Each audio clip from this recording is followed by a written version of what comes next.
Good afternoon. You guys are still lively. It's so nice. Okay, so we have two talks that are going to happen back to back.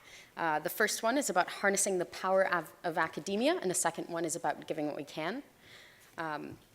So although some of effective altruism's founders are academics, EA has up to now mostly spread outside of academia. Our next speaker, Michele Hutchinson, will describe the possible power of academia and how important it is might be for EA to engage with it, followed by plans to take advantage of that power and how those plans are progressing. Michele is setting up an institute for effective altruism at Oxford University. Before taking on that role, she was the executive director of Giving What We Can, where she was my boss for a time. She has a PhD in applied ethics from Oxford University on prioritization and global health. If you'd like to ask her questions, please check them out on, please go to Bizzabo or boston.eaglobal.org/polls. Please welcome Michele to the stage.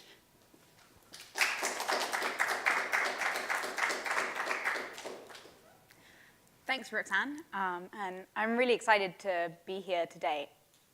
It seems like I still haven't at all got used to coming to EA Globals and just how many people there now are who identify as effective altruists, and being surrounded by so many people who care so much about using their time and resources to help others as much as they can.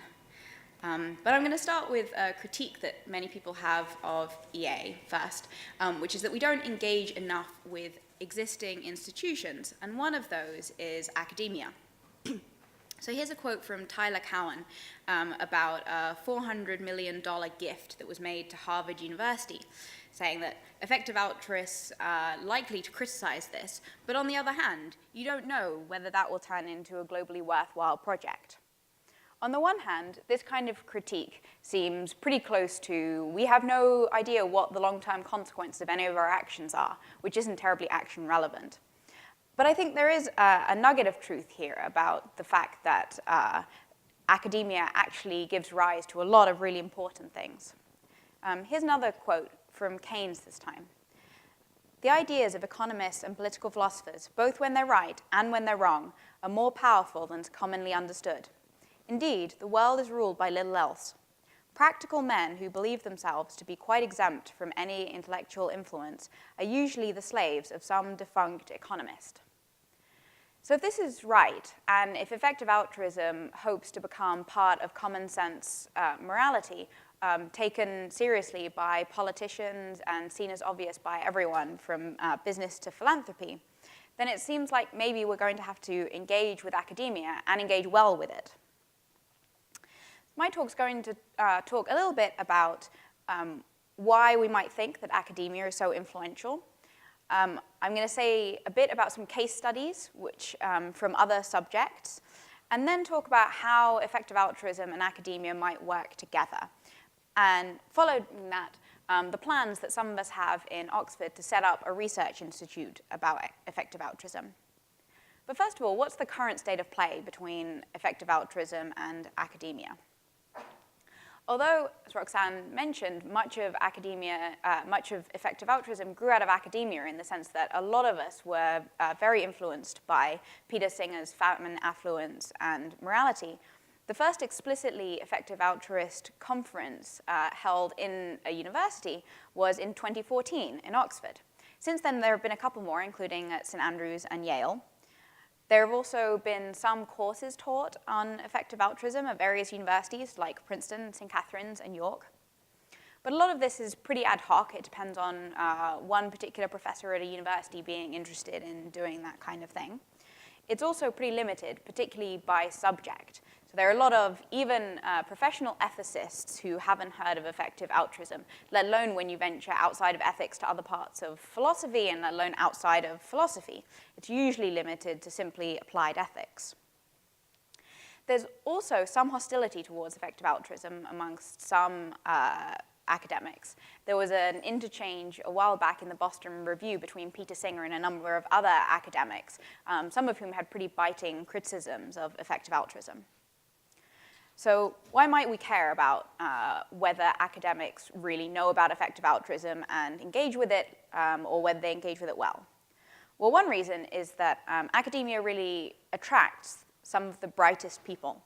And it does that by providing them with a great research environment where they have the time and the excellent colleagues and the resources needed to do really thorough research into their chosen field.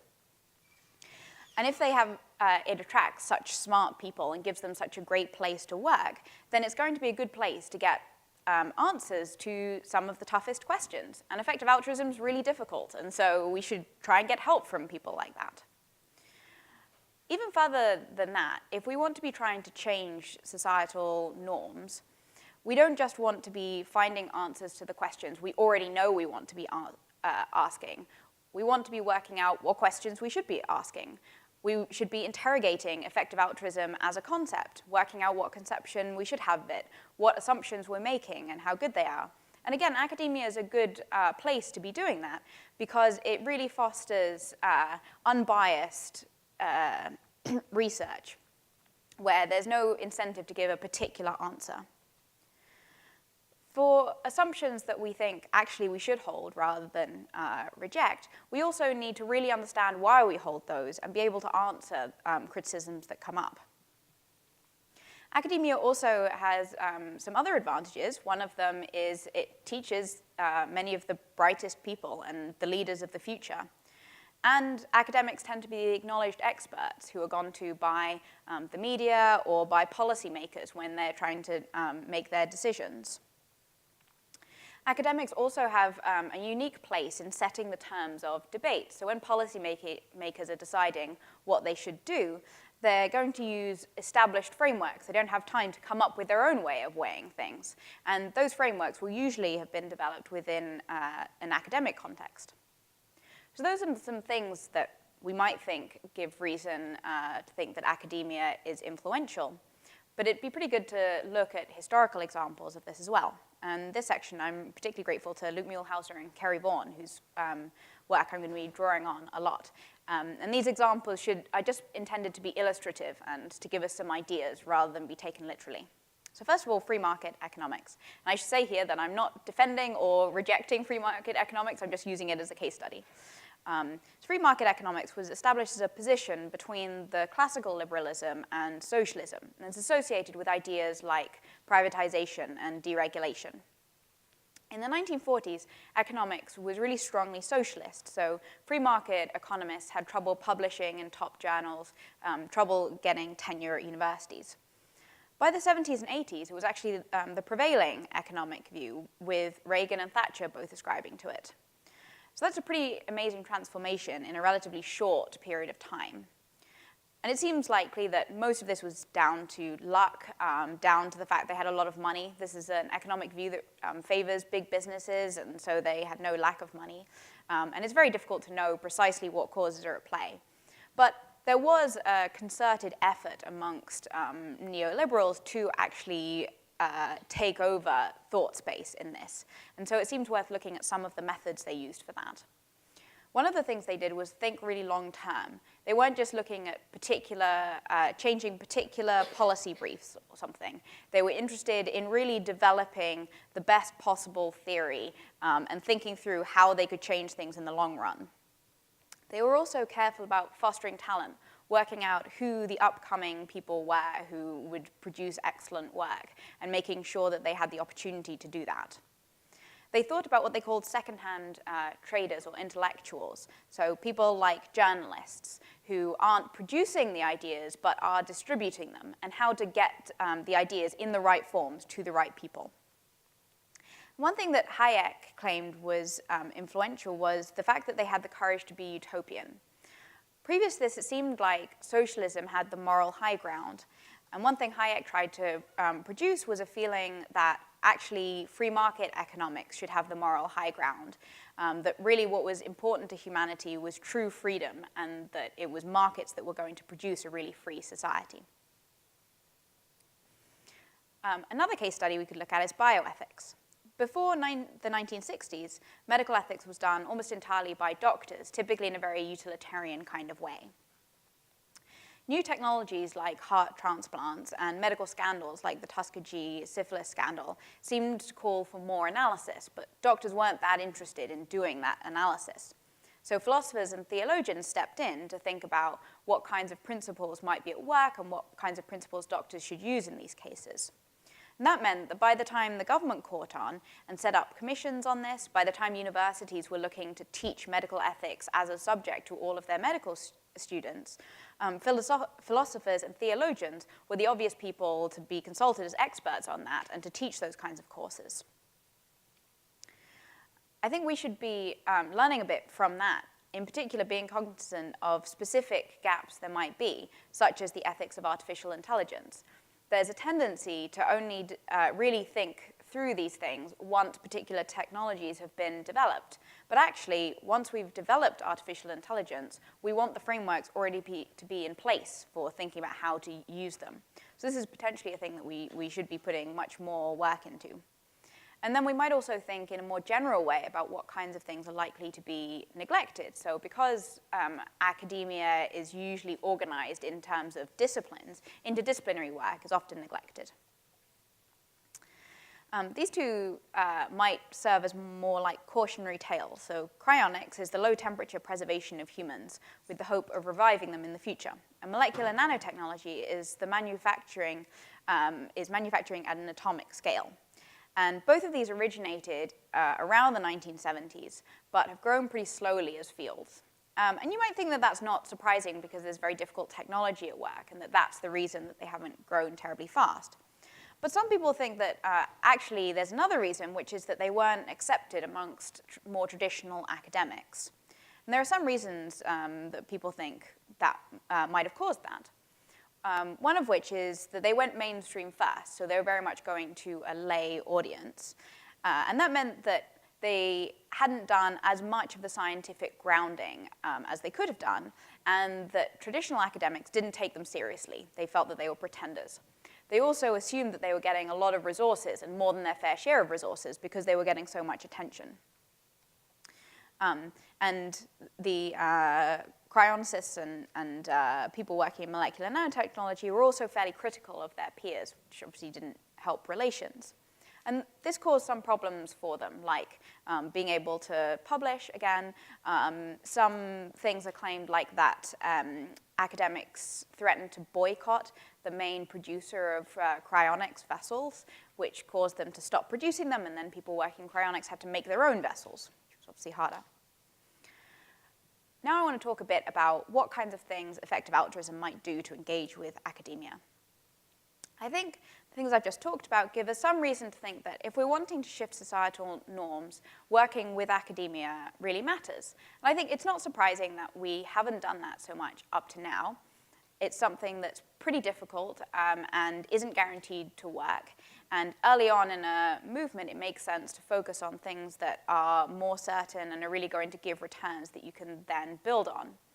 But now we have a huge global network of effective altruists, and we really should be thinking about the big picture and how we can change the world in 50 years' time rather than what we can do this year.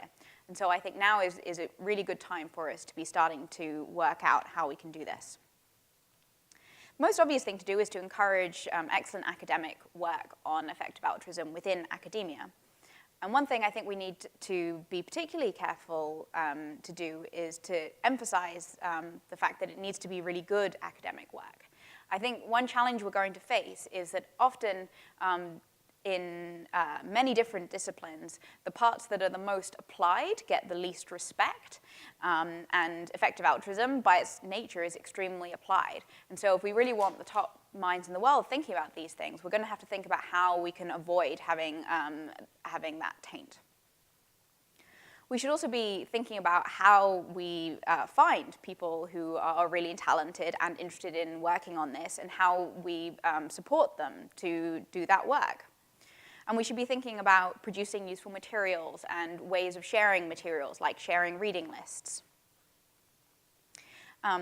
One thing I think that would be great if effective altruists could do a bit more is describing what they do, in particular questions that they would like others to be working on. So I've got an example here of a blog post by the Open Philanthropy Project describing technical and philosophical questions that would affect their grant making. So this is precisely the kind of thing that academics can then take and run with and actually know that their research is going to be making a difference.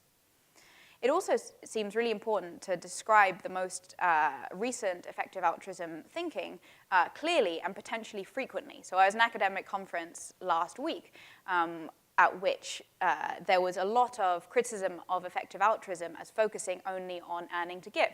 Well, I imagine that most of you don't think that effective altruism is mostly about earning to give, and one reason for that is that that was something that was talked about a lot 4 years ago and really isn't nowadays.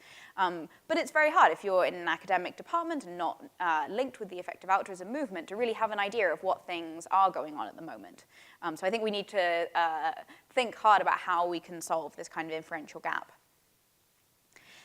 I think it would be great if we took a really collaborative, truth-seeking approach rather than being purely critical, because we're really lucky to be standing on the shoulders of giants using frameworks like disability-adjusted life years that have taken many years to develop. And so making sure that we're not overly critical of people who actually have done really useful work. Another thing that I hope effective altruism can do well is develop an inspiring narrative. There's kind of a tendency nowadays, particularly amongst philosophers, to think that most of their work is useless, and economists to think that we can't really make a difference in the world. And one thing that I find really inspiring about effective altruism is the sense that we really can do a lot in the world, and the constructive ways in which people talk about this. There are a huge number of open questions as to how we should do this, so here are just a few. First of all, should we be thinking about building a specific field of effective altruism, getting people from lots of different disciplines together to work simply within effective altruism, maybe in the same way as bioethics is its own field? Or should we instead be thinking about how we get an effective altruist type of mindset to lots of different fields like economics or philosophy? How should we prioritize between developing new ideas and sharing ideas that we've already come up with? And how much does the quantity of work produced in an area matter compared to quality, and how should we trade those off?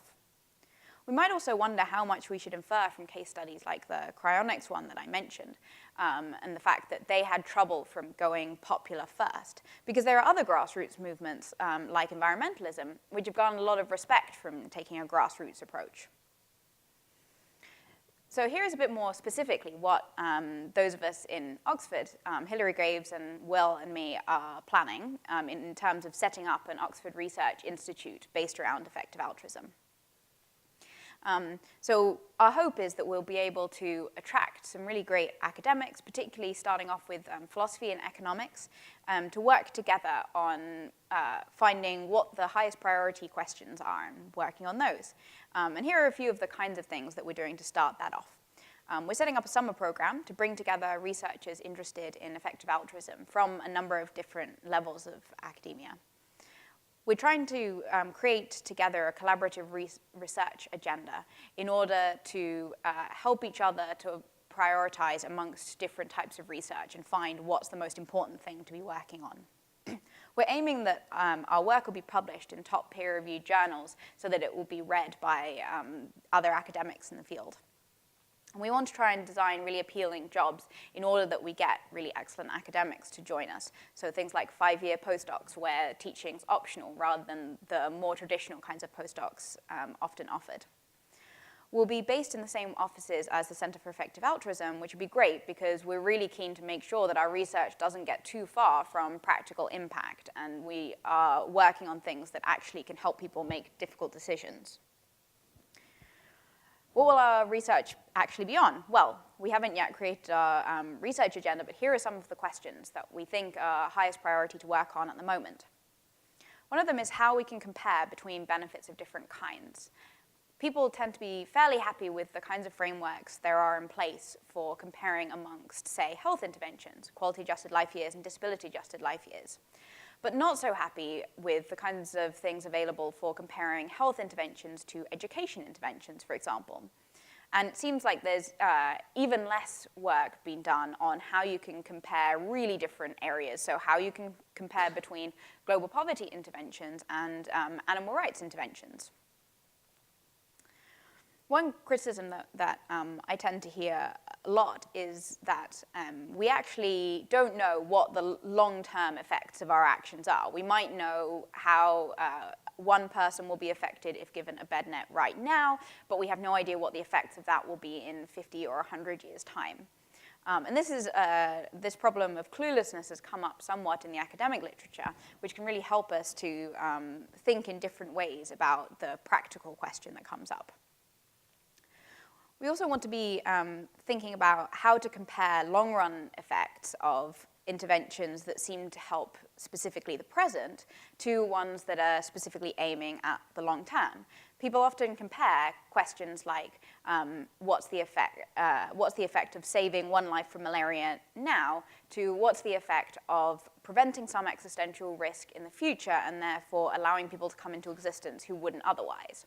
But that's really an apples to oranges comparison, because saving someone today will have long-run population consequences. We just aren't really sure what those are.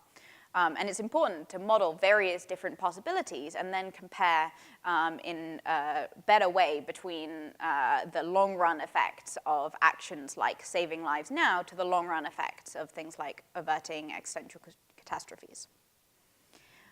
We also want to look a bit at the ethics of new technologies. So a couple of examples would be, what are our duties around publishing on potentially dangerous technologies? And what epistemic threats might there be from improved propaganda and tailored content?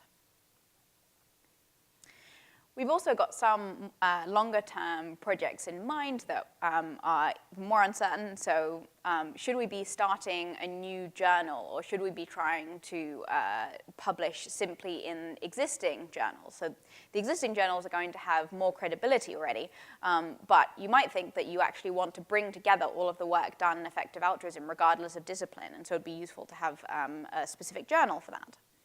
Then to what extent should we be concentrating on building up a really strong research environment in Oxford compared to supporting other academics to set up hubs at their universities? We're also thinking a bit about the talent pipeline for bringing people up to speed with effective altruism and going into working at, say, places like open philanthropy. So should we be thinking about developing an undergraduate course that gives people the relevant skills, or a master's course? Should we be testing that out in Oxford, or thinking about the kinds of methods that could be easily distributed? So Peter Singer has an introductory MOOC on effective altruism, and maybe we should be producing one that can follow on from that. There are a bunch of different failure modes that we're worried about. I'll go through a couple of them and something on how we're hoping to avoid those. So we might have real trouble recruiting great academics. We're trying to avoid that by working out precisely what kinds of jobs are the most appealing to academics and then making those kinds of jobs. We might have trouble getting our research outputs to be relevant and might end up getting rather unfocused because it's very difficult when you're coming up with novel cutting-edge research to do it under a specific agenda. So we've set up a seminar where people work together to give each other ideas and try to help each other prioritize. And you might also worry that people will do research but won't actually produce concrete output like papers. So we're going to try and have targets for papers to be produced and then work in progress groups to make sure people actually stay on target.